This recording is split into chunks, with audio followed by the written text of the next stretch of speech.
Assalamualaikum warahmatullahi wabarakatuh. Saya perwakilan dari kelompok 6 pada pertemuan ke-8.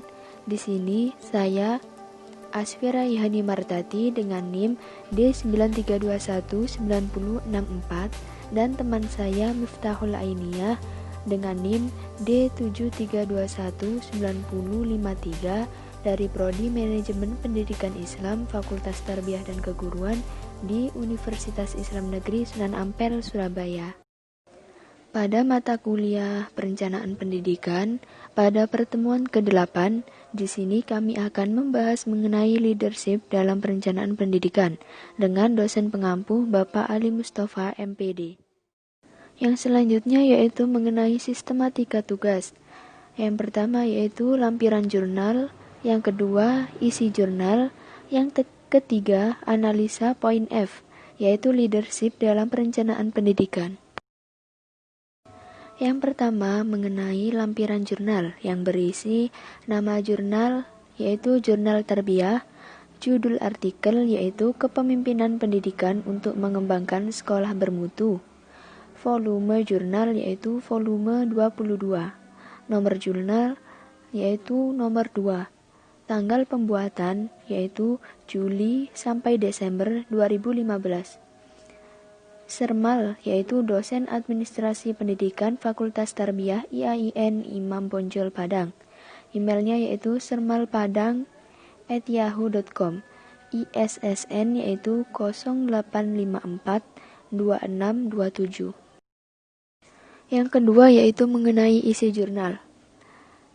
Ada abstrak yaitu yang berisi kedudukan kepemimpinan dalam dunia pendidikan sangat strategis untuk menciptakan perubahan pada berbagai organisasi pendidikan, baik di sekolah maupun di madrasah. Untuk itu, dalam proses penciptaan mutu di sekolah diperlukan peningkatan kualitas kepemimpinan sehingga arah perbaikan mutu pendidikan semakin jelas sesuai dengan harapan stakeholders. Yang kedua yaitu ada kata kunci, yakni kepemimpinan, manajemen pendidikan, dan mutu. Yang selanjutnya yaitu pendahuluan. Pada pendahuluan ini menjelaskan bahwa perkembangan pendidikan pada masa kini sedang giatnya diperkenalkan manajemen peningkatan mutu berbasis sekolah, yang dapat diartikan sebagai model manajemen yang memberikan hak otonom yang lebih besar terhadap sekolah dan mendorong dilakukannya pengambilan keputusan partisipatif dengan melibatkan secara langsung semua pihak sekolah untuk meningkatkan mutu pendidikan. Adanya makalah ini bertujuan membahas secara ringkas tentang pengelolaan dan kebijakan pendidikan yang dikaitkan dengan salah satu 8 standar pendidikan, yaitu di bidang standar pengelolaan dengan tujuan untuk mencapai kepemimpinan dalam manajemen pendidikan untuk pendidikan yang bermutu. Yang selanjutnya yaitu mengenai what is leadership. Hakikat dari sebuah pemimpin. Kepemimpinan melibatkan manajer langsung dengan bawahan. Memimpin adalah bagian sentral dari peran manajer yang melibatkan kerjasama dengan dan melalui orang lain untuk mencapai tujuan organisasi. Untuk sebagian besar kemampuan memimpin yaitu kemampuan seorang manajer untuk memotivasi, mempengaruhi, memerintah, dan berkomunikasi dengan bawahan yang akan menentukan efektivitas manajer. Dikutip dari Stoner tahun 1981.2.404. Menurut salah satu tokoh yakni Lewis tahun 1987 berpendapat bahwa pemimpin yang efektif adalah mereka yang dapat mengadaptasikan diri pada situasi yang bervariasi. Kepemimpinan yang partisipatif dan terpusat pada kelompok secara positif biasanya adalah gaya kepemimpinan yang diinginkan anggotanya.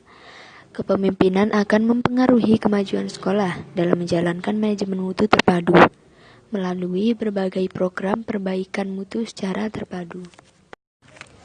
Yang selanjutnya yakni menurut Peters dan Austin ada beberapa pertimbangan yang penting untuk diperhatikan adalah perspektif yang dibutuhkan para pemimpin pendidikan untuk meraih mutu dalam sekolah unggul yang meliputi hal-hal sebagai berikut. Yang pertama yaitu vision and symbol. Yang kedua, Management by Walking About, MBWA. Yang ketiga yaitu For the Kids. Yang keempat, Autonomy, Experimentation, and Sport for Failure. Yang kelima yaitu Sense of the World, Rhythm, Passion, Intensity, and Enthusiasm. Yang selanjutnya yaitu mengenai tipe-tipe kepemimpinan pendidikan. Dalam setiap realitasnya bahwa pemimpin dalam melaksanakan proses kepemimpinannya terjadi adanya suatu perbedaan antara pemimpin yang satu dengan pemimpin yang lainnya. Sebagaimana menurut G.R. Terry dalam UKAS, bahwa pendapatnya membagi tipe-tipe kepemimpinan menjadi 6, yaitu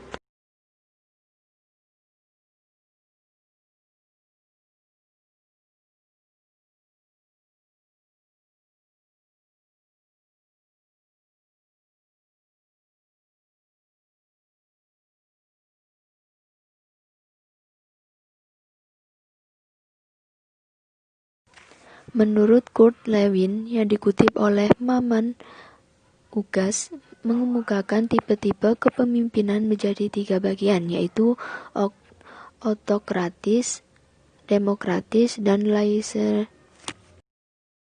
Yang selanjutnya yaitu mengenai efektivitas kepemimpinan. Untuk keberhasilan dalam pencapaian suatu tujuan diperlukan seorang pemimpin yang profesional, di mana ia memahami akan tugas dan kewajibannya sebagai seorang pemimpin, serta melaksanakan perannya sebagai seorang pemimpin. Selain itu, pemimpin juga harus menjalin hubungan kerjasama yang baik dengan bawahannya. Poin ketiga yakni mengenai analisa jurnal. Pada analisa jurnal ini terdapat beberapa pemaparan, yakni pemimpin pada hakikatnya adalah seorang yang mempunyai kemampuan untuk mempengaruhi perilaku orang lain di dalam kerjanya dengan menggunakan kekuasaan. Dalam kegiatannya bahwa pemimpin memiliki kekuasaan untuk mengerahkan dan mempengaruhi bawahannya sehubungan dengan tugas-tugas yang harus dilaksanakan. Dalam keberhasilan perencanaan pasti dibutuhkan yang namanya pemimpin yang baik. Sebagaimana pembahasan pada artikel ini, dalam kepemimpinan pendidikan untuk melakukan pengembangan sekolah yang bermutu memiliki tahapan perencanaan, kualitas pemimpin, dan kerjasama dari berbagai pihak. Sekian presentasi dari kelompok kami. Barangkali ada salah kata atau penjelasan yang kurang tepat, kami mohon maaf yang sebesar-besarnya. Sekian, terima kasih. Wassalamualaikum warahmatullahi wabarakatuh.